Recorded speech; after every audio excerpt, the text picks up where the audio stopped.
नमस्कार, मी डोंबिवलीकर प्रमोद शिंदे। मी गोयंगो टूरचे जे संचालक आहेत ते केदार जोशी यांच्याबरोबर गोवर्धन परिक्रमेसाठी गेलो होतो आणि गेल्यानंतर आम्हाला म्हणजे इतका आनंद वाटला की त्यांनी आम्हाला जे घेऊन गेले इथून ते त्यांनी सीनियर सिटिझन आम्ही सगळेजण होतो, पण आमच्या सर्व सीनियर सिटिझनना आम्हाला फार सांभाळून घेऊन गेले।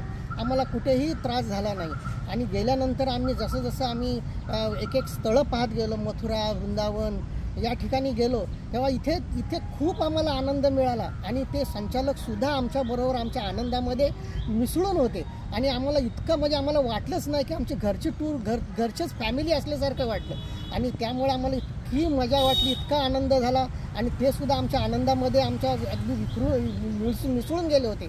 आणि दुसरी गोष्ट म्हणजे काय माहिती आहे का की आमच्याबरोबर आम्ही जेव्हा वृंदावनला गेलो, वृंदावनमध्ये आणि निधिवनमध्ये आमचा डान्स झाला आणि तो तुम्हाला डान्स यूट्यूबवर सुद्धा त्यांनी टाकला आहे। इतका सुंदर राधे राधे राधे आम्ही अगदी राधेमय झालो होतो। आणि दुसरी गोष्ट म्हणजे काय माहिती आहे का की आम्हाला सगळे म्हणाले की ई रिक्षाने आम्हाला परिक्रमा करायची। आम्ही आपलं पायी परिक्रमा केली, पण आम्ही पायी परिक्रमेमध्ये इतका आनंद आम्हाला मिळाला। माझ्याबरोबर 2 लेडीज पण आल्या होत्या आणि त्यांनी माझ्याबरोबर आम्ही तिघेच जण पायी परिक्रमा केली। इतका सुंदर अनुभव आला आम्हाला त्या ठिकाणी। आणि तुम्हाला अनुभव सांगतो की जेव्हा पायी परिक्रमा करताना आम्ही त्या गोवर्धन डोंगरामध्ये गेलो होतो तर एक आजी तिथे त्या दगडाला झाडू मारून धूळ साफ करत होती। तो बघून आम्हाला काय जरा थोडं वेगळंच वाटलं की एवढा सुनसान जागेमध्ये ही आजीबाई आली कुठून, म्हणून आम्ही तिघेही गेलो, तिच्या पाया पडलो आणि पाया पडल्यानंतर आम्ही सरळ पुढे निघलो। मी थोडासा पुढे जाऊन पाठीमागं होतो, ती आजी आम्हाला दिसलीच नाही। हा केवढा मोठा अनुभव गोवर्धन परिक्रमेचा।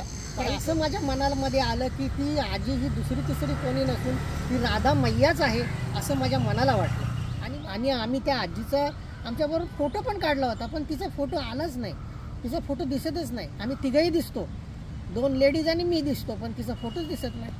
आश्चर्याची गोष्ट आहे। म्हणजे परमेश्वर हा त्या ठिकाणी वृंदावन, गोवर्धन, मथुरा या ठिकाणी राधा मैयाचं वावर आहे।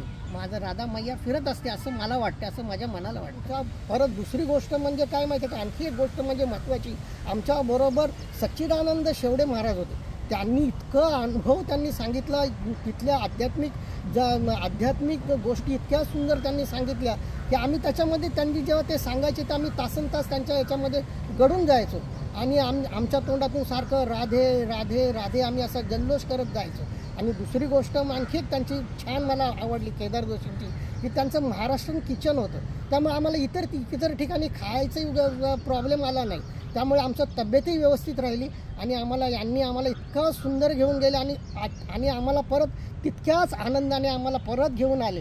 एवढं इतकं छान वाटलं ना। ही टूर ही जी त्यांनी जी काढलेली जी गोवर्धन जी टूर आहे ती खूप आवडली आणि ती अविस्मरणीय आहे, ती आम्ही कधीच विसरू शकत नाही।